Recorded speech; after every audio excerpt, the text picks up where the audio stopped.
Thomas More University is the Catholic liberal arts university of the Diocese of Covington, Kentucky. Our mission states, quote, "Inspired by the Catholic intellectual tradition, we challenge students of all faiths to examine the ultimate meaning of life, their place in the world, and their responsibility to others," close quote. We're going to take a few minutes now to explore the meaning of the phrase Catholic intellectual tradition.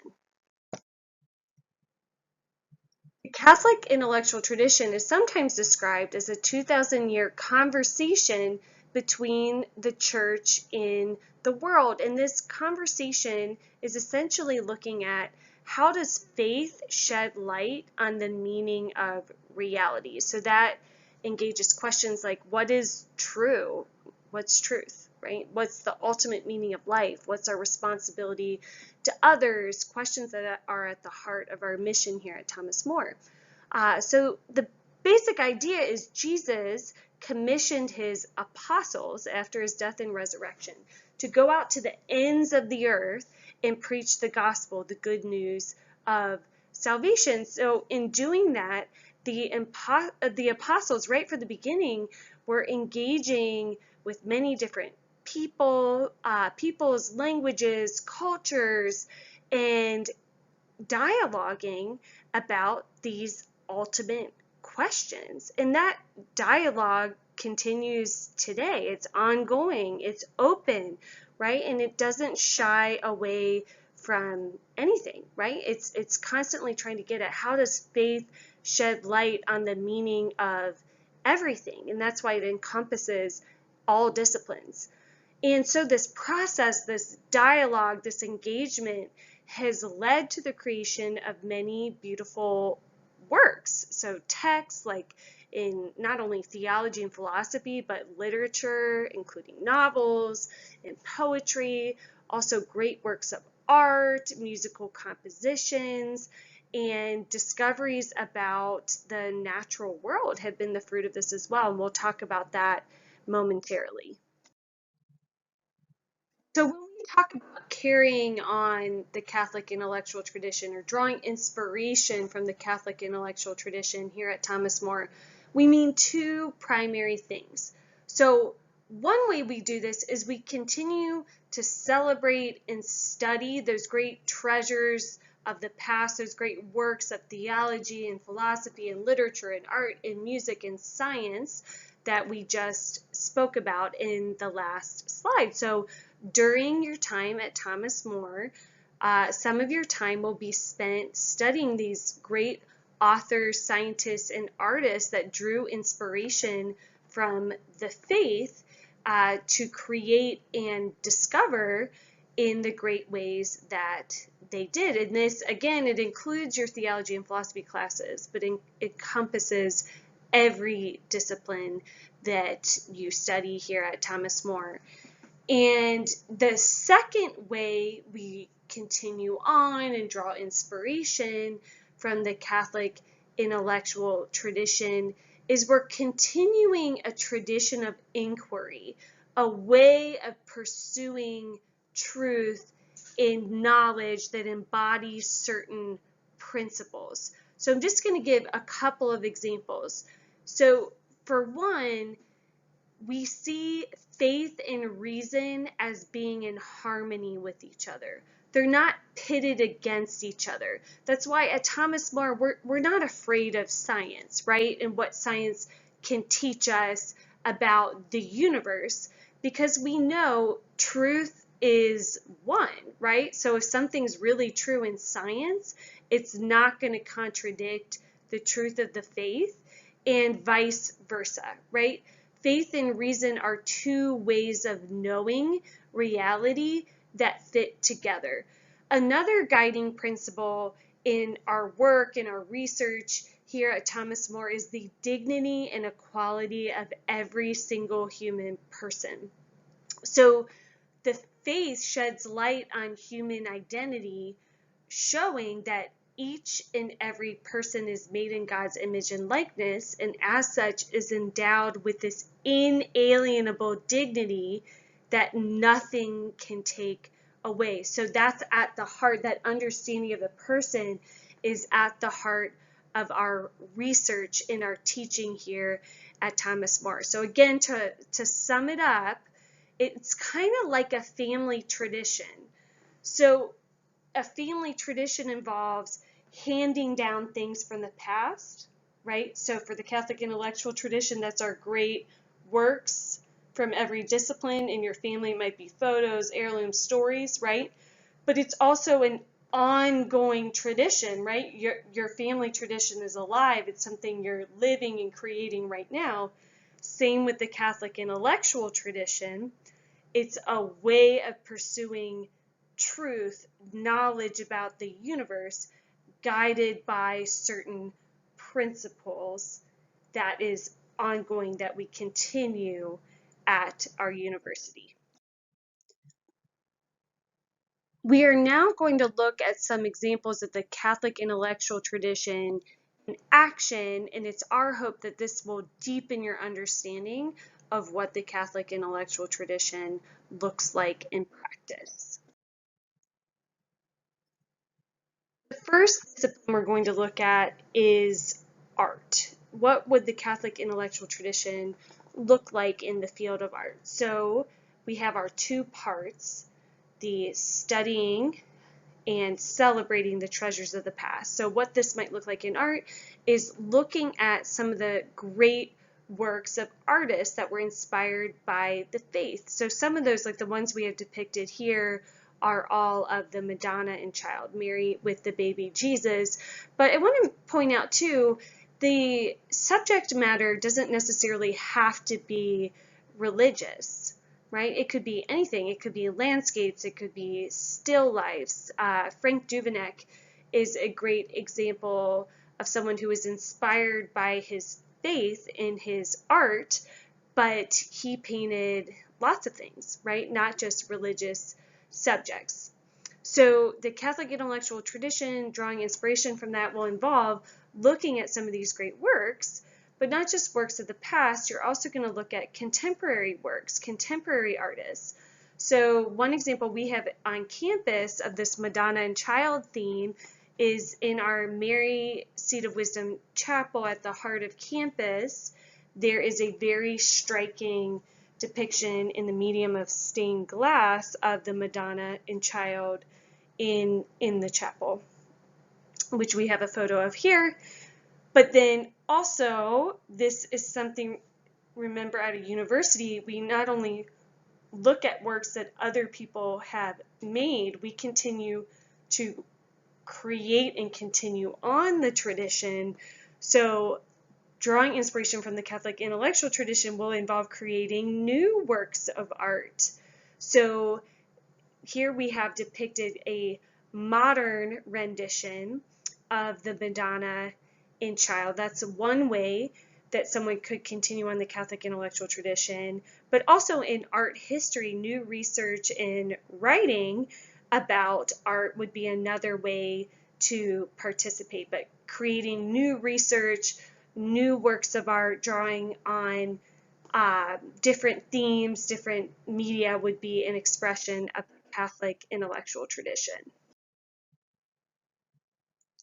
Next, we're going to talk about how we might draw inspiration from the Catholic intellectual tradition in the sciences. So again, this will involve studying those treasures of the past. So in the sciences, that's going to be the great discoveries of the past. And what many people don't know is that the majority of the early modern scientists, so what we now think of as modern science, the scientific method, etc., the majority of those scientists were Christians, and in fact, many of them were Catholic priests. And this is not an accident, because at the heart of the Christian worldview is the understanding that the world is created by God and has an order in it that if we study it, we can know more about it. We can learn about and articulate that order. So this study of the world is very much a natural fruit of the Christian understanding of what the world is. So just a couple examples here. The Big Bang Theory was first posited by a Catholic priest.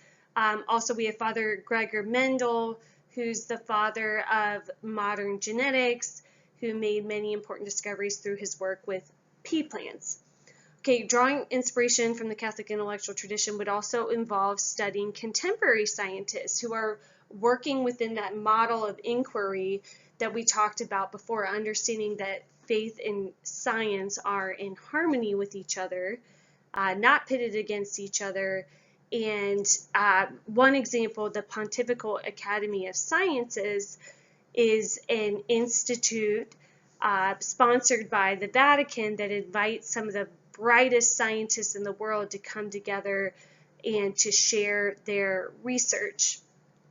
Then we have this other element, not just studying the works of others, but also participating in that mode of inquiry ourselves. So seeking to research and study and contribute to the body of scientific knowledge.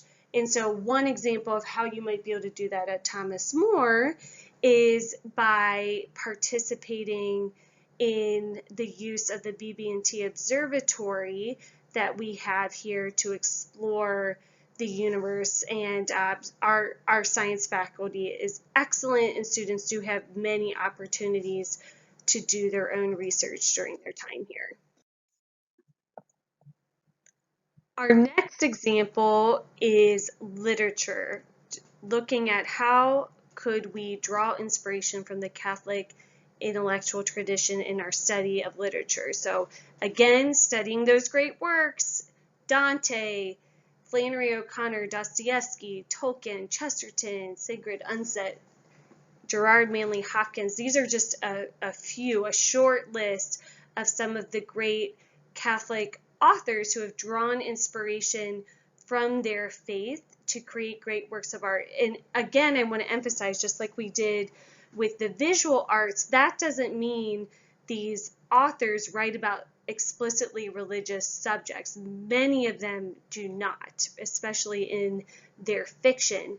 But the faith shapes their understanding of the world that shapes their stories, their characters, their settings, the drama that unfolds. So drawing inspiration from the Catholic intellectual tradition would involve looking at some of these great works, also studying contemporary works of authors who are continuing to write in this tradition, and then of course creating new works, trying your hand at writing. We have a great creative writing program here at Thomas More in writing new works of poetry or fiction or nonfiction, which reflect the principles of the Catholic intellectual tradition.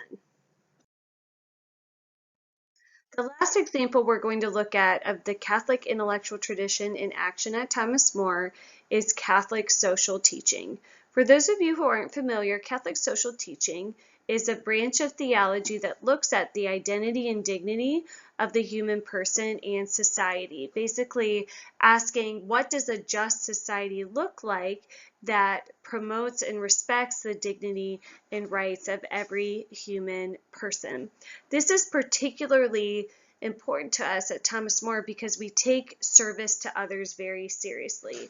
It's built into our mission that one of the main things we do at this university is reflect on and live out our responsibility to others. And we see that very much as a natural response to the gospel, to go out and live lives of service to others. So what does this look like in practice? Well, as in the other examples, it can involve studying the treasures of the past, looking at papal encyclicals. That's a fancy word for letters that the popes write to the world, and many of them address social issues. Also looking at the works of champions of the poor, like Dorothy Day, who set up houses of hospitality in the United States. Oscar Romero, who spoke out on behalf of the poor and was actually martyred for his words on their behalf in El Salvador. And Saint Teresa of Calcutta, who most people know as Mother Teresa, who served the poor in India. Could also involve looking at contemporary works, modern day encyclicals, a couple listed here. Caritas in Veritate looks at the economy. Laudato Si looks at the environment. So Catholic social teaching encompasses not only human beings, but our common home, looking at how we can respect and protect the integrity of creation. And then again, there's that second piece, because it's not just about studying the past and looking at the works of others. We want to provide opportunities to participate in the inquiry ourselves. And so we do that in a couple ways here at Thomas More. Classes, we look at and study social issues. Everyone takes a course senior year in Catholic social teaching. We have the ethical leadership programs, but also we provide many hands-on opportunities to live out and experience Catholic social teaching in action through service opportunities in clubs, and also there are opportunities to do service learning trips to places like the US-Mexico border, Jamaica, and there are many other opportunities as well to make this experience come alive in a very exciting way. This is an optional activity, but what we have here is a list of links to short profiles. Most of them are 1 or 2 minutes of some of the great figures, works of art and literature, and ideas of the Catholic intellectual tradition done by different Thomas More professors and staff members. So if you're looking to deepen your understanding of the tradition even further, feel free to peruse these links. And lastly, I have a few links here to sources that I used for this presentation and an additional resource from Boston College at the end. Again, if you're looking to dive even deeper into your understanding of the Catholic intellectual tradition, please feel free to take advantage of these optional resources.